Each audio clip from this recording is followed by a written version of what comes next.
Biglaan to, bumaliktad na, gumapang na kay VP Sara Duterte, nilaglag mga Pinklawan. Ayan, syempre itong balitang ating matutunghayan ngayon ay nagmula kay Philippine Pulse TV. At ito po ang inyong lingkod na si BT na magbibigay ng reaksyon at komento dito sa video na ating matutunghayan ngayon. At huwag na natin pagtagalin at sabay-sabay na nating panoorin ang laman ng video na hatid sa atin ni Philippine Pulse TV at bibigyan natin ng reaksyon ang balitang ito. Pasok! Mabigat na sinasabi, maniwala man kayo o hindi, sinasabi ito isang pwedeng makatalo kay BP Sara.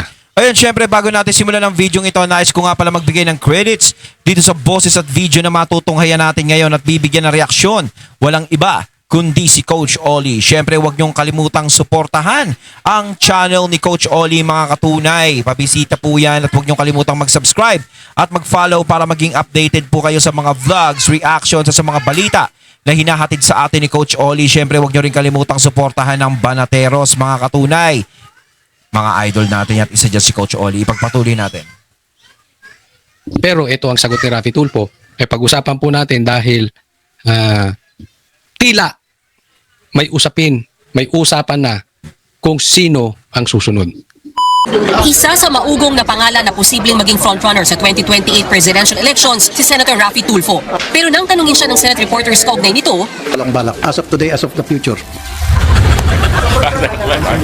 Final answer. Categorically. Ayan, final Oh, answer yan category. tinatanggal na natin ang isipin na si Senator Raffy ay posibleng sinasabi dati sa mga chismis na tumakbo bilang kalaban o presidente sa 2028. Ayan, malinaw na sinabi ni Senator Raffy Tulfo na hindi siya tatakbo bilang presidente. 'Di ba? O, tama naman yung naging desisyon ni Senator Raffy. 'Di ba? Kasi kung tutuusin, hindi naman sa pag-aano si Senator Raffy, yes, sikat si Senator Raffy. Pero hindi yun ang basihan Hindi pa yun ang basihan para siguraduhin na kaya niyang matalo ang isang malakas na kalaban. 'Di ba?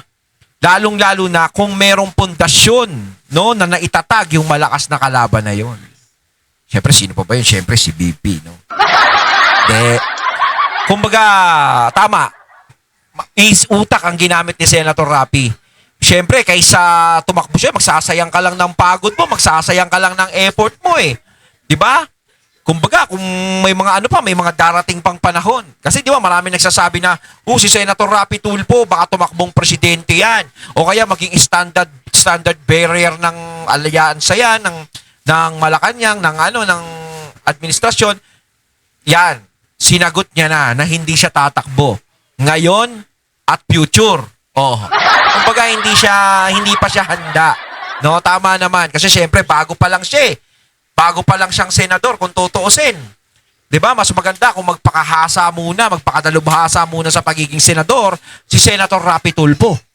Tama yung ginagawa niya, hindi siya nagpapadalos-dalos, hindi katulad ng iba, no?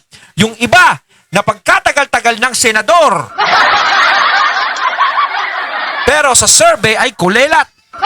Tapos gustong tumakbo ng pagiging presidente. Ayan. Kilala niyo kung sino yung tinutukoy ko? Yung tipong pasang-awa. No? Pasang-awa. Kumbaga sa grade dun sa card, 75 lang. Diba? Pasang-awa, pang number 12 ata yung nanalo, o number 11, o Hindi si Senator Amy, ha? Hindi si Senator Amy, ha? Diba yung mga dilawan nun, diba? Tumakbo, ang daming nalaglag. Siya lang yung binoto. Siya lang yung nanalo. Kaso pasang-awa pa.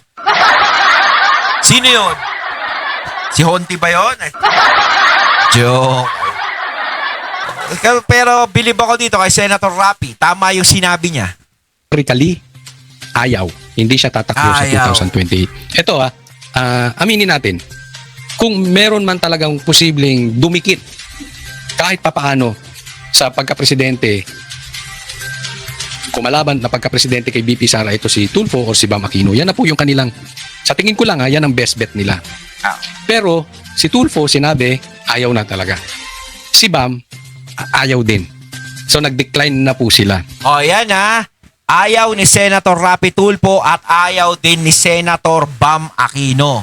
Yan yung dalawang chinichismis na maaaring itapat kay BP Sara ay hindi tatakbong presidente sa 2028. Napakalinaw ng usapan.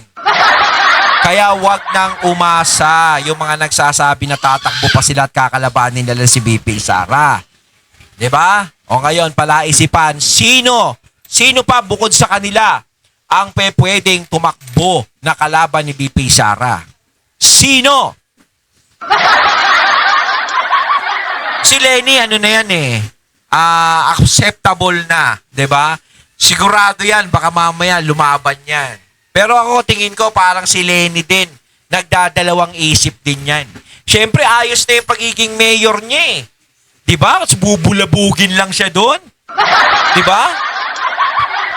Kumbaga, pe-pressurein pa siya ron. Ayos na, kumbaga ako kay Madam Lenny, ayos na yung pagiging mayor mo dyan, Madam Lenny, ipagpatuloy mo na lang yan. Wag nang, yaan nyo na lang si John Vic.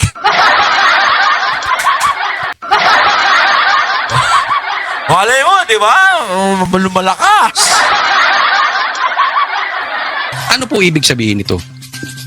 Yung lehitimong malakas, hindi lalaban kay Sara. Why? They know matatalo sila eh. Sayang yung kanilang Effort. political future. Kasi ma-identify sila na sa sobrang lakas ng Duterte, whether they like it or not, pag sumabay sila ng laban kay BP Sara sa 2028, mababansagang silang anti-Duterte. Ayun. And Ayun pa yung isa, tama si Coach Oli doon. Once na sila ay lumaban sa eleksyon sa 2028 nga naman kay BP Sara, mapagkakamalan sila na anti-Duterte at talagang gusto nilang kalabanin si BP Sara. Siyempre, kaninong pangkat ba sila masasama? Parang pangkat, kala mo sa kulungan. Diba, kalwari, kay BP Sara, meron siyang, pangkat niya. Tapos yung pangkat ni Rapi Tulfo, kalwari, maging standard bearer siya ng pangkat ng administrasyon. Eh di ibig sabihin, maka-administrasyon siya at talagang gusto niyang labanan si BP Sara. So kung matalo siya sa 2028 sa pagiging presidente at tatakbo siyang senador, maaaring maapektuhan ng pagiging senador niya. Diba? Maaaring maraming mainis sa kanya or di kasi magsisiraan yan eh. Pag tumatakbo kayo sa sa eleksyon, nagkakaroon ng siraan yan, parang showbiz yan. At isa pa, itong si Senator Bam. O, diba? Siyempre, pag tumakbo siya, alam natin, ang Dilawan, gustong ma-impeach si BP Sara. Diba? Isa din yan. O, ibig sabihin talagang kung si Bam tatanggapin niya na siya ay tumakbo na kalaban ni BP Sara, ibig sabihin, tinatanggap ni Bam na talagang kalaban niya si BP Sara.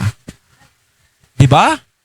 So, parang inamin niya na. At kung matalo si Bam, sa 2028, maaaring maka-epekto rin yon sa political career ni Bam sa susunod na eleksyon. Diba? Kasi parang inamin nila, kalaban namin yan, sumisimpatya kami sa kalaban ng mga Duterte. Ganon. Siyempre, kung ikaw, iniingatan mo yung political career mo, kailangan hindi ka maging bias. Kailangan wholesome ka. Lahat ng kulay, lahat ng pangkat, tropa mo. Diba? Dilawan, Duterte, administrasyon, ganto, ganyan. Kailangan ganun. Kaya kailangan mong mag-isip. Lalong-lalo na ang mga Duterte, alam naman natin, malaki ang pundasyon na nagawa niyan. Malaking suporta ang binibigay diyan ng mga tao. Yun, kung mawala sa yun, malaking bawas din, di ba? For now, or for this decade, most probably, is a political suicide. Especially doon sa highest position. Especially considering legitimate candidate po si Tulfo at si Bam. Tandaan po natin, Bam is Aquino. Kahit humina na sila, but since nakabalik siya sa Senado, kahit sa tingin ko, in my opinion, ito ay hindi hinalal ng bayan kung hindi hinalal ni Garcia. Pero nakabalik na siya sa Senado, meron na siyang cult, meron na siyang kulto na followers. Same thing si Tulfo. Hindi, tsaka ito si Bam, medyo, may mga natutuwa dito kahit papaano na sumisimpatya sa mga Duterte dahil si Bam is parang nagiging transparent ng konti sa mga nangyayaring kay Tatay Digong, 'di ba? Kaya medyo may mga natutuwa sa kanya. Syempre pag kinalaban niya si BP Sara, baka mas lalong may mainis sa kanya. Kaya hindi sila susugal na lumaban. Dahil si Tulfo, si Rafi, can be again another term for senator. Oo. Si Bam Aquino, probably after 6 years, can also be again for the second term senator. Anong Oo. punto natin? Talagang malakas sila. But not enough para kalabanin in top position si BP Sara. So Oo. waste. Why waste the time and their political power? Oo. Syempre kaysa mangampanya sila sa init ng araw ng ganyan alam nilang matatalo naman sila, syempre sayang ang effort. Syempre kung tatakbo sila, yung siguradong alam nila na pwede silang manalo, yung pagiging senador. 'Di ba? At least kahit maarawan sila, magbilad sila sa araw, mangampanya sila sa mga panahon na yon, kahit mapagod sila, alam nila na magiging worth it yung gagawin nilang pagsisikap. Hindi katulad pag tumakbo silang presidente, medyo dehado sila. Kumbaga si BP Sara talagang top favorite. 'Di ba? Most outstanding siya. Sa bentahan, parang gano'n. Tapos na si Tulfo, sila Bam, dehado. 'Di ba? Bilang mabangsagan Duterte, anti-Duterte, baka hindi pa sila manalong senador for the second term. Nagigets nyo? Unlike the likes of Risa. Kasi si Risa is desperate. She is not in the same caliber as Tulfo. She is not in the same caliber as Bam Aquino. Oo. Risa is a pretender. Risa is a dreamer.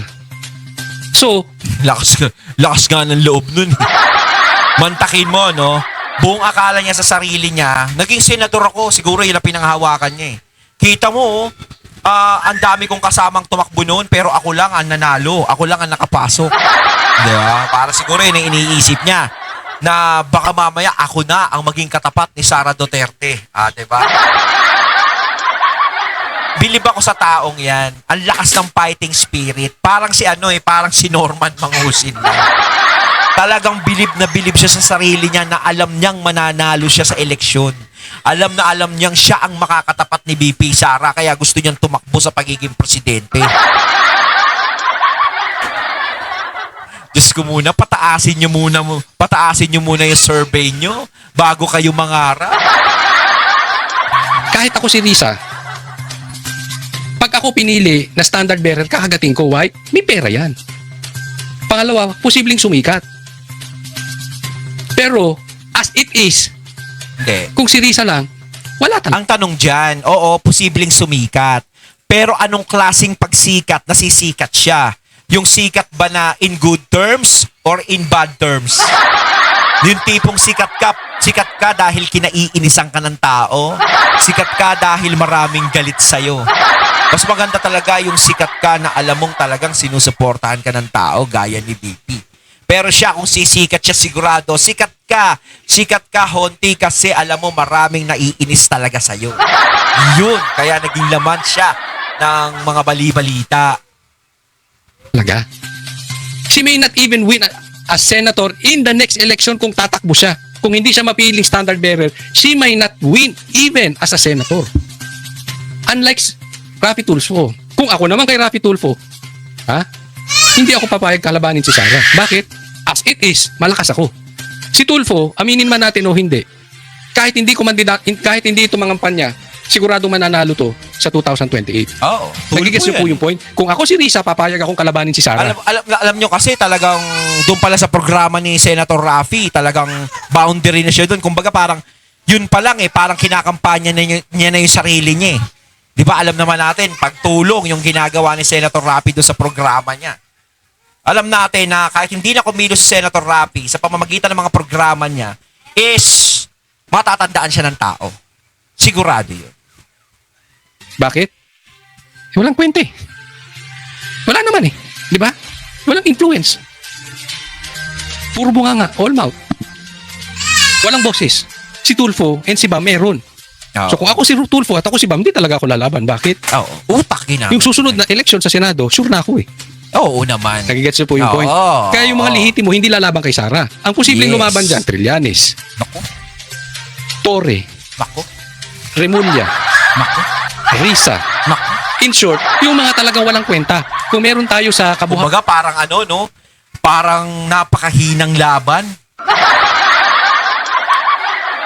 Grabe, no? Sila lang yung lalaban kay BP Sara, wala nang iba. Wala na bang ibang malakas-lakas dyan? Kung sa bagay, malayo pa naman yung 2028 eh. Di ba? May 2027 pa. Kaya, abangan natin. Baka mamaya, meron siyang makatapat. Tignan natin.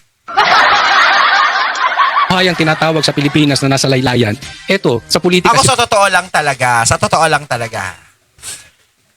Kung hindi magkakaroon ng magic, kung hindi magkakaroon ng problema sa botohan, hindi ko naman sinasabi na pinagbibintangan ko sila na paring mandaya, hindi yan. Parang kung sakali lang, gusto ko maging patas. Alam nyo ba gusto kong mangyari? Parang gusto ko nga ulit tumakbo si Bongbong Marcos eh. Si Bongbong Marcos laban kay BP Sara sa pagka-presidente sa 2028. Totoo yan. Gusto ko silang magharap uli. No, sa pagiging presidente, kung pwede lang umulit si BBM, di ba? Kasi pag ikaw naging presidente ka na, bawal ka na maging presidente uli. Gusto ko nga tumakbo uli si BBM kung pwede. Para magkaalaman eh. Di ba? Para magkaalaman kung sino talaga yung malakas sa dalawa. Kasi yun talaga yung nagiging palaisipan eh. Laging sinasabi ni Gadon, kaya ka lang naman nanalo Sara Duterte kasi dahil sa mga suporta ng mga Marcos. Mga supporter niyan. Yun ang pinagdidiinan ni Gadon at saka nung iba pa. 'Di ba? Kaya gusto kong mangyari sana, no? Sana, no? Mangyari, no? Basta wag si Garcia yung uupo dyan sa, kailangan. Kuwari, ang magdidesisyon ng botohan, walang kinalaman sa kanila kung pwede nga, ganun. Yun nga maganda, di ba? Para fair ang laban. Gusto ko talaga maglaban uli si Bongbong Marcos tsaka si Sara Duterte. Para magkaalaman kung kanino talagang supporter yung nakuha nila doon sa mga bilang nilang boto. Di ba? sila yung nasa laylayan, they will grab every opportunity because at it is, wala rin naman silang influence. Nagets po? Tuloy tayo. Yes. Bakit? Masaya ako dito sa Senado. Marami Ayun. akong nagagawa. For me, happy ako rito. So, Ayun. bakit ako pupunta sa isang bagay na magkakaroon pa ako ng sakit sa ulo? Tama. Ayun. Inamin na. Tama naman si Senator Rapi. Masaya na siya sa pagiging senador. Bakit pa siya pupunta sa pagiging presidente kung alam niya magiging sakit lang yun sa ulo? Diba? Mas sa pagiging senador nga, medyo sumasakit-sakit na ulo mo. Lalo sa pagiging presidente. Talagang sasakit ang ulo mo dahil lahat ng pressure talagang mapupunta sa'yo. Happy siya. Bakit? Malakas siya eh. Sakit talaga sa ulo. Labanan si Sara. Alam nila. Alam niyo itong mga politiko, they pretend to be stupid. Pero they know, malakas talaga si Sara. Ba't ka labanin? Gayunman, kinumpirma ni Senator Tulfo na may mga grupong kumakausap sa kanya at nagsasabing mainam na tumakbo siya sa mas mataas na posisyon. Yeah, may mga nagsasabi ng pwede ka dito. Sabi ko, I'm sorry, salamat sa tiwala, pero no. Yan. No, agad. Lakas ng vlog nito. As in, sobrang lakas. Hindi lang malakas. Sobrang lakas. T28, all of them, whether that will be BP Sara, Senator Risa Antiveros, John Vic Revulla, Lenny Robredo. Yan nagbigay na ng good luck si Senator Rapi kay BP Sara. At syempre, doon sa mga nag-a-aspire na maging presidente. Diba? Sa mga hopeful. Chis Escudero. Hopeful. No. I mean, yung mga nababalita, Bam Aquino, Kiko Pangilinan. Yeah. Si Chis hindi tatakbo yun. Senador tatakbuhin nun siguro. Si Bam hindi na rin naman. Hindi siya sagasa si Chis kay BP Sara. Mas lalo yun si Chis, matalino yun. Diba? Well, kaya nga, Mark Villar. Nag-thank you naman dyan, Senator Risa Hontiveros, na una nang nagpahayag na bukas siyang tumakbo bilang Pangulo o Kita mo ito, nag-thank you pa no? Lakas ng loob. dalawang Pangulo ng Pilipinas. Ito si Riz, ano talaga, Una, salamat. ang kapal ng mukha talaga. Salamat kay Sen. Rafi. Mula nung naging seatmates kami sa previous Congress, talagang ganun kagaan ang loob namin. Talagang Ganito. parang proud na proud pa siya na isa siya sa gustong maging kandidato sa pagiging presidente. Talagang proud na proud pa siya sa sarili niya, no? Hindi, sige, para sa akin, no, pagbigyan na rin natin tong taong to na tumakbo sa 2028 sa pagiging presidente para malaman niya naman. Para matikman niya talaga kung ano talaga ang dapat niyang malaman. Di ba? Karapatan niya naman yon, di ba? Sila Rastaman nga, tumatakbong presidente. Oh. Okay, payagan natin. Sige, pagbigyan natin. Ito kakapal ang mukha nitong Ali na to. Talagang pumustura siya, binukas niya na yung sarili, na willing Oo. siyang tumakbo. Hayaan na natin, Coach Oli. Hinahabol niya talaga yung posisyon na yan. Oo, bayaan na natin. Hindi naman siya talaga ready pa. Hindi naman siguro tanga yung buong Pilipinas. Hindi naman tanga yung buong Pilipino. Alam ko, ang daming nanonood sa akin dito. Maraming nakasubscribe sa akin dito. Halos kulang 300,000 katao ang alam kong nandito at nakasuporta sa aking channel. Nadidinig yung sinasabi ko. Hindi kayo tanga, mga katunay. Hindi kayo tanga na iboto nyo yung mga ganitong klaseng tao. Hindi tayo ganun kadesperado para magkaroon ng presidenteng ganito. Naku po. Alam mo, to si Risa, alam naman natin kung mayroong ibang tatakbo, they will not pick Risa. Itong yellow, ito yung pink. They will not pick Oo. Risa. Kaya nga pag napili ito si Risa Contiveros, it means desperado na yung yellow-pink. Wala na sila. Wala na. Wala na silang makuha Pag tumanggi si Lenny. posible. Kung tatakbo ba si Tulfo, kung makukuha nila si Tulfo, makukuha nila o kaya si Bam, makukuha nila si Lenny, kukuhanin ba nila si Risa? Of course not. Di ba? Oh. Kahit tayo di yellow-pink, kikita naman natin Baka yan, matalo pa kay Rastaman yan eh. kung saan ang trajectory ng kanilang plano. Binukas lang niya to sarili niya, ganun kakapal to. So, kaya makikita natin kung desperado na yung yellow pink. Pag ito na ang nilabang kay Sara, ha? Magdiwang na tayo. Alam mo, kahit si Sara, hindi na mga kampanya, pumunta na lang sa dahig. Kung ito lang ang kalaban. Ayun, natating natungayan ng video na nagbula kay Philippine Polls TV at syempre natungayan natin ang boses at video na yun na binigyan natin ng reaksyon na nagbula kay Coach Oli. Kayo mga katunay na masasabi nyo tungkol dito. Comment lang po kayo sa comment box. So once again, I'm BT and I'm out. Peace.